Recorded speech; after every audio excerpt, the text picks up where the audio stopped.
Are you a Karina main and you also want to deal this much damage? Then walk with me through this video, and after this you will be a professional Karina main, dealing this much damage every game. I am Bhopal's number 3 Karina main, and after watching this video completely, you will be as good as me. Well, almost as good as me. So now let's talk about Karina's kit. Karina is one of MLBB's high caliber assassins. Her kit contains both enough mobility and strong damage potential to make her a S-tier killing machine. The first and most important part of her kit is her passive.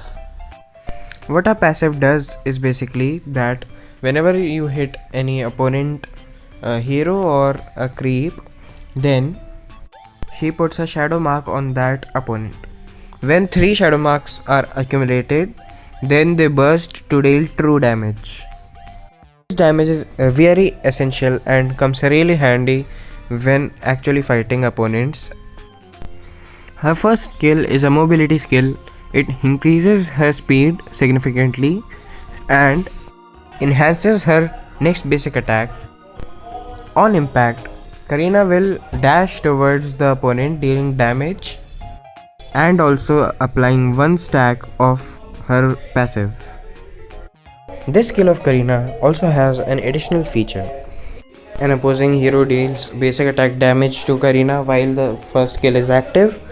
They will get damaged, and also each basic attack applies 1 stack of her passive to them. The second skill in Karina's kit is rather simple. She just swings her sword around once, dealing 1 instance of damage and applying 1 stack of a passive skill. Now, Karina's third and final skill. On tapping this skill near an opponent, Karina dashes towards the enemy hero and deals magic damage to them, and simultaneously creates a shadow of herself behind the opponent. On pressing her final skill again, she dashes to her shadow self, dealing damage to any opponents in the way. Now, here is the interesting part about her final skill.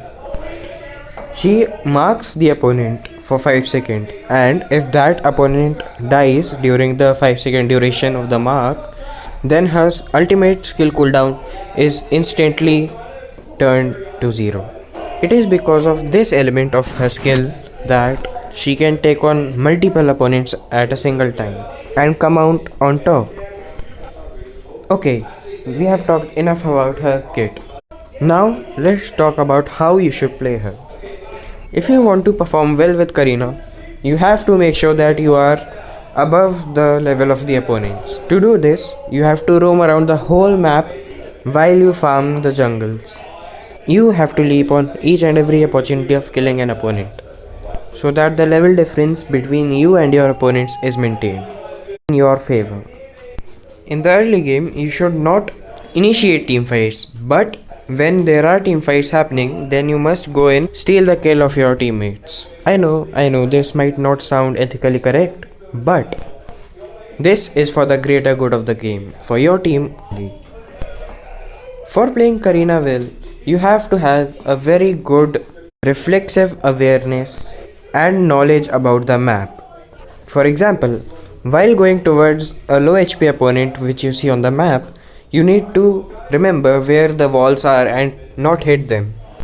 I know this might sound silly, but trust me, from my experience of playing Karina for such a long time, I have stumbled upon many objects like that.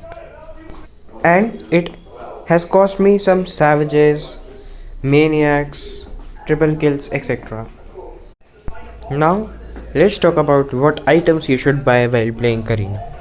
For Karina, buying the right items may be the line of difference between attacking and destroying and attacking and being destroyed. You should start the game by buying the magic penetration boots, then Sky Piercer, because Sky Piercer needs time and kills to accumulate its full potential.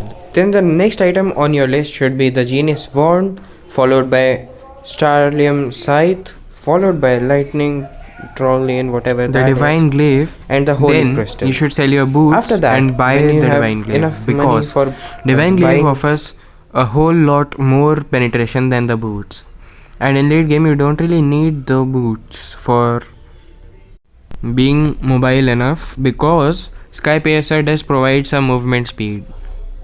With this build and this gameplay, you should be able to destroy your opponents easily. But there's still one more essential thing remaining after all this. Yep, you guessed it right. I am indeed talking about emblems. Which emblem should you put on Karina for the maximum output? The answer to that question is the assassin, of course. This provides you with adaptive penetration, adaptive attack, and most importantly, movement speed. This extra movement speed allows you to sell the boots in the late game and buy the magic glaive, as I told you earlier.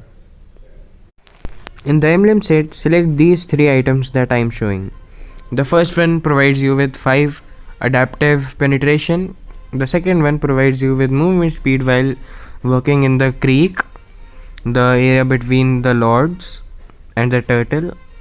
And the last one should be this killing spree, because when you ult and repeatedly kill opponents from their team, then sometimes you might get some damage from the opponents. So to cover that, the killing spree emblem really does help. Now, after practicing in some classic games, you are more than ready to hop in and increase your rank with Karina.